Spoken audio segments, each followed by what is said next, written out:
I left that club feeling so, ugh, and I made that mean something. Remember that we give life meaning. This is the Deep Dive with Adam Roa.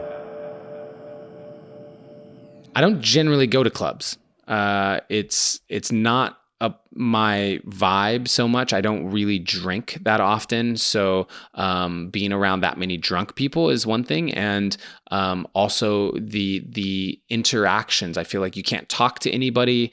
I love to dance. So if it's a club where I can dance and it's good music, great. But oftentimes the club is so packed that there's not even room to dance. And everyone's just kind of standing there and like looking around like, who can I take home tonight? And it's just, it's not generally my scene.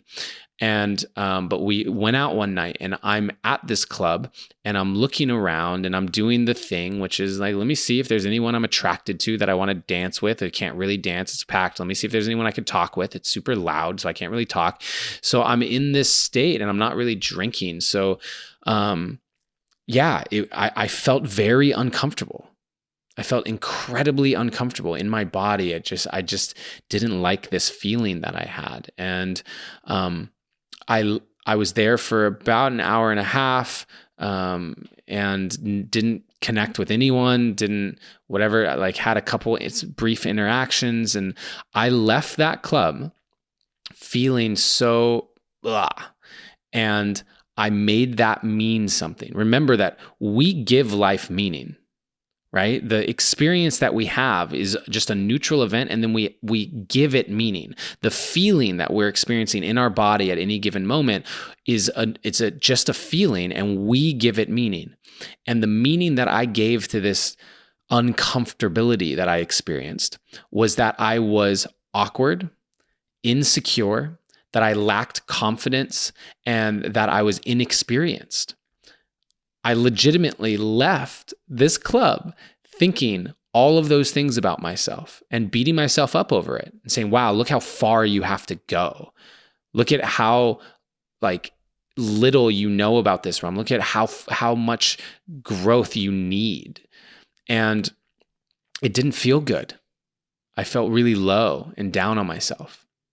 And then I head back to my Airbnb. I went to sleep, and the next morning I did my morning practice and I meditated and I stretched and I journaled. And as I was journaling, I realized something that blew my mind, which was that I didn't actually feel awkward or insecure or inexperienced or feel like I didn't have confidence as a man. I actually just didn't like that environment. That is not how I like to interact. I didn't feel like there was authentic connection being made anywhere. I was watching these people and these women. It was so interesting, this weird kind of like dating, mating ritual that happens in this club environment where like these women would come up and there'd be like two of them or three of them and they'd be in a little group, and then there'd be a accidentally bump into me situation, and then they like turn around and make eye contact and smile, and then I'd be like smile, and then like, okay, let me make eye contact with you and maybe dance with you, but then they would turn around and play this hard to get sort of. It was just this interesting way of interacting, and I would see other interactions between men and women. I would just observe them because that's what I do. I'm constantly in observation and analysis of my entire environment. I can't help it.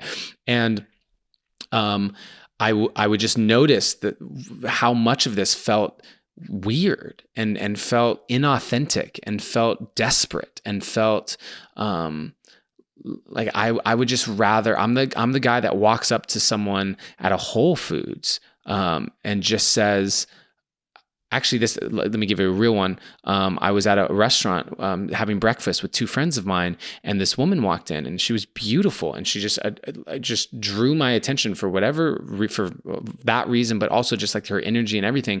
And she was picking up food to go, and it was distracting me. that she was standing in my view like that. And I just stood up. I said, guys, hold on one second. I will be right back. And I just stood up and I walked over to her and I said, hi, what is your name? My name's Adam. I was like, I would just noticed you over there. I think you're really beautiful. And I would love to get your number and get to know you a little bit.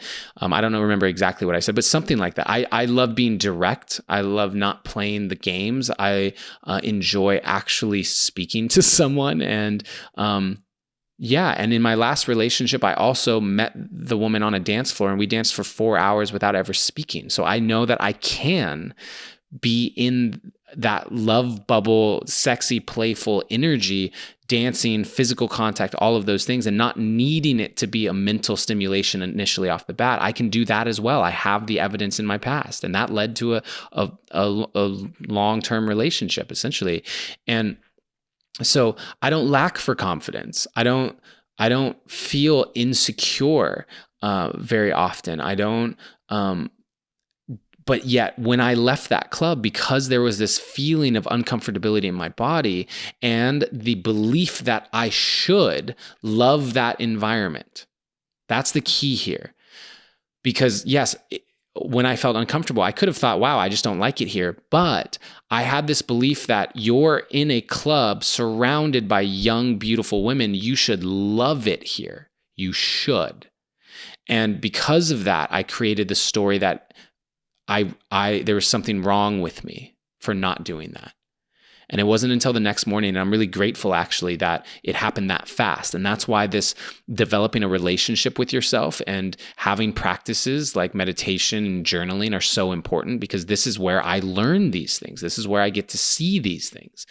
And I had the opportunity to see that about myself, that I don't feel insecure. I don't feel like I lack confidence, but I did not feel comfortable in that environment.